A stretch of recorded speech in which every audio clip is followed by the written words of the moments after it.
I knew that I wasn't going to put my children in a space that I had to be worried about because I knew what was done to me as a child, and I didn't want my own kids to go through that kind of stuff. So that was the end of us, basically. And kid wise, like for him seeing the kids taking care of kids, that basically drizzled out until he just didn't didn't actually see him, didn't pay child support, none of that stuff. None of that stuff. So I want to back up to you that made mention about the physical abuse. Have you had any thoughts over the years as far as the one of the most common questions is, why did you stay? But have you had any thoughts about as far as how you felt about yourself in that space and time, and what were your personal reasons as to why, honestly, you thought it was okay for somebody to physically abuse you?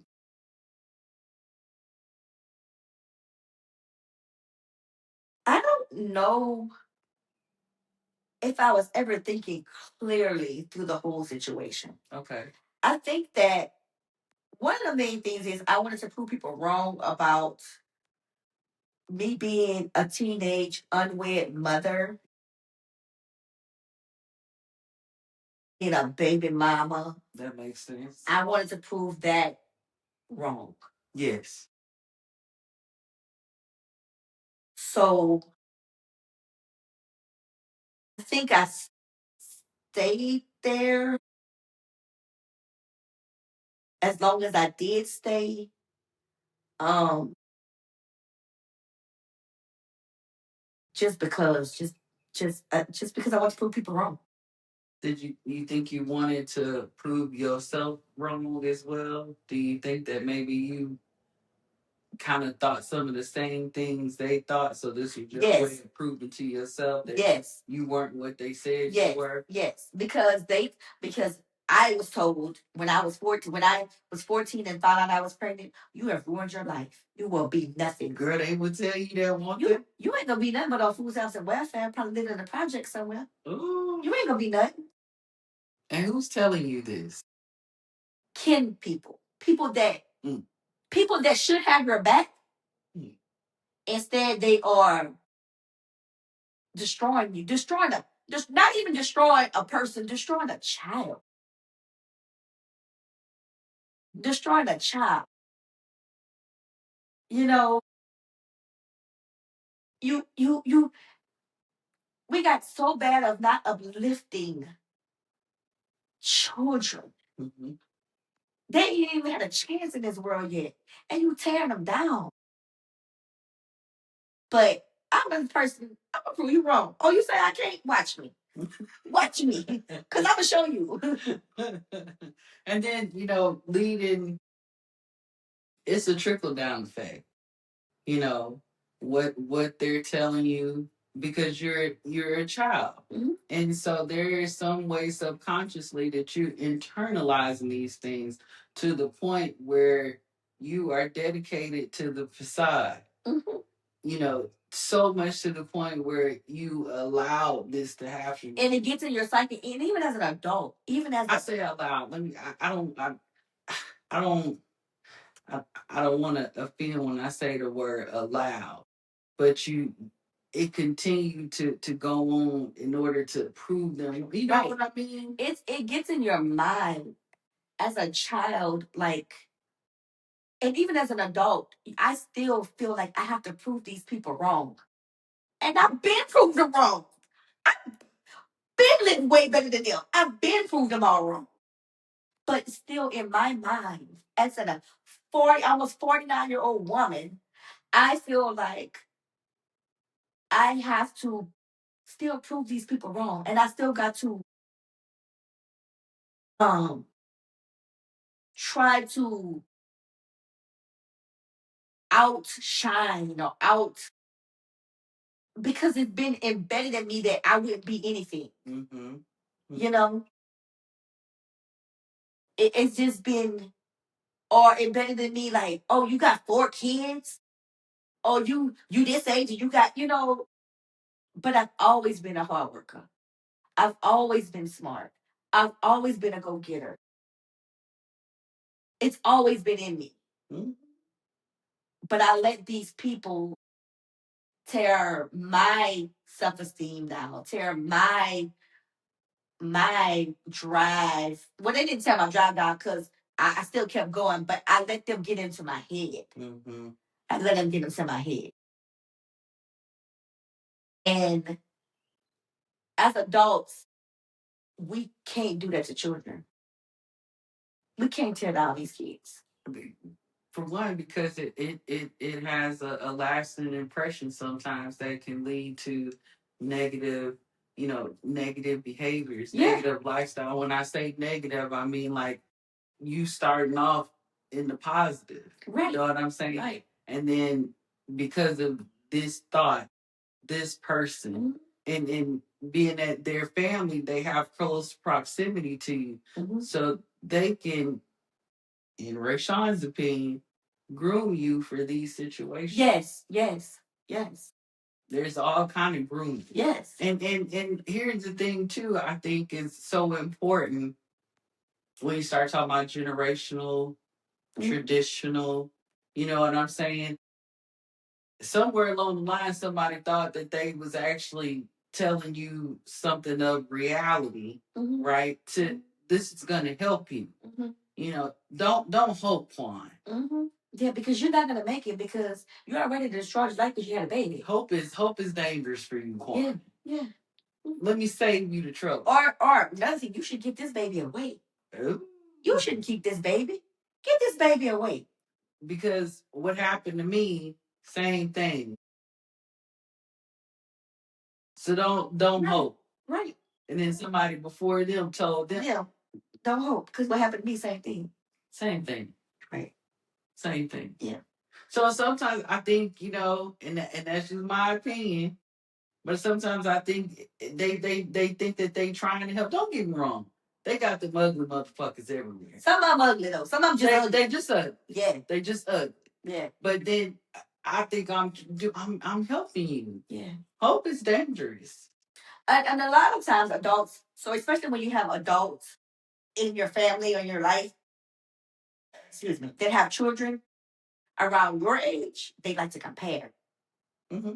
So a lot of times when you are the child, let me get that. Swiggy girl, red wine, blood dry throat. A lot of times when you are a child, that adults can see the blessings around you. Mm-hmm. You take it out of my mouth, girl. So people can see the blessings around you. And they get jealous of that. Because they don't see that around their own children. And don't. And so they try to take it, they try to demean you and bring you down. And do. Because theirs won't amount to what they know you gonna amount to. And won't. And that's what happens. And do. And that's what happens. And that's what happened. Not what happens, that's what happened. Happening. That part. And look at you coming along and breaking all of that. Yeah. Look at you. Yeah. Don't give Quan no hope because she gonna break it. Don't tell me what. What? I can't do what? Okay. Sure. I think, and I know you're a Gemini because you keep saying that. It's something about when a motherfucker tell you no. You tell me no? Don't worry. What they say, hold my beer. Hold my wine. Hold my liquor. Because, baby, I'm about to show you. It's that show thing. Yeah. It's definitely that show thing. And for all intents purposes, it you become thankful for them. It's such a fucked up catalyst to have. Don't get me wrong. Mm-hmm. But for me, I don't know all Geminis like that, but that shit is like the water boy. It's like tackling fuel. It's like seriously tackling you, like you about to, oh, your eyes gonna bust out. Yeah, because you about to see. You gonna see. Stay right there. I'm like sure. I like to say, stay tuned. Yeah, stay tuned. Stay tuned. Because it's only gonna get better. That's what you think. And I think maybe sometimes just at adversity, adversity in itself is such a motivator for some people. I really do think that, and it's crazy. Maybe it's something in childhood where you have to have something negative as a motivator. And I'm not saying we don't respond to positive things. Right. But I do feel like everything that I've been through has taken me to another level of life. Everything that I've been through. Everything that every struggle, every rise and then fall, then rise and fall, then rise and fall, mistakes, mistakes, mistakes. All of those things I needed those to be who I am. Because I got plenty of stories, I got plenty of mistakes, plenty of drama, trauma, plenty of it. But it never stopped me. Yeah. It never stopped me. It never made me lay down and say, "Oh, woe is me. What am I gonna do? Oh, I'm so in a." But when you choose not to have a choice in the matter, and I think it's something you can't have a victim mentality. Well, but with you got so much stock in your children. So now it's a whole nother battlefield we got going on because we're not on the battlefield by ourselves, right? Or for ourselves, right? Right. So they are your greatest motivation, even sometimes louder than those people saying that you can't. Because now I don't have a choice. Right. I have to do because you have to have. You will have. Right. It's not an option. It's not an option. Help or no help, come hell or high water, you gonna get that goddamn money for that cheerleading camp. Yes. Yes. You're gonna get it. I had one that did modeling. You gonna get that money for modeling. You gonna get that money for cheerleading. You gonna get that money for whatever. To buy a car. To do this, to do that. You're gonna get it. You're gonna get it. And I'm gonna get it. Yeah. I'm gonna get it. Yeah. I tell people all the time, y'all talk about them is the biggest pimps I know. Yeah, we gonna figure it out one way or another. Yeah. Somebody mama. Yeah. Yeah. And I think it's such a cool thing because when you get older and you put that mama hat on, boy, you have a whole lot of grace for yours. You have to back it up a notch. Be like, you know what? Maybe she was right. Dang, is this how she felt every day? Did she really meant to take that chicken out? Right. The frost. Right. Right. She meant that shit. Right. She beat the hell out your ass that day. Because you didn't. Because you did. Because she meant for you to take it out. She really meant. Right. For you to take it out. Not because she wanted you to. Because she needed you to. Because that was something else. That was one thing off her list. For you. Right. Because now she still, it didn't stop at defrost. She got to come home and cook shit. Right. Because your ass got to eat. Right. Right. So you can go to bed. Right. Oh, gee. That's one of my things. I just be like, my mama would explode. I'd be like, yeah. And see, my mama was the opposite. She didn't explode. Oh, no, mine did. She didn't explode. She didn't. You had to do something. You guys had to do some shit detrimental for her to explode. And to me, now that I see my mama exploding, I see how detrimental that shit did. I don't want to do nothing.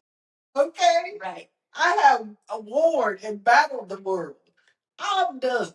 Right. But no, what you do as soon as you open the door, you clock into your next job. Yeah. Now you gotta cook, now you gotta clean, baths, homework, all that. It's going down. So yeah, I done took on the first time I've exploded about it, I said, oh, turned into mama shit. I was like, oh Lord, no, she meant that. Yeah. She meant that. I'm the oldest of 6. Oh yeah. Who got time? Right. Mom had a lot on her hands. Who got time? Yeah. Wow.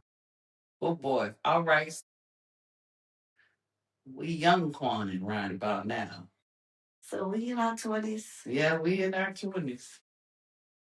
How are you as Quan, as a woman now, as this Quan the human? What are we thinking about processing right now to this day? No, 20s. Oh, 20s. Okay.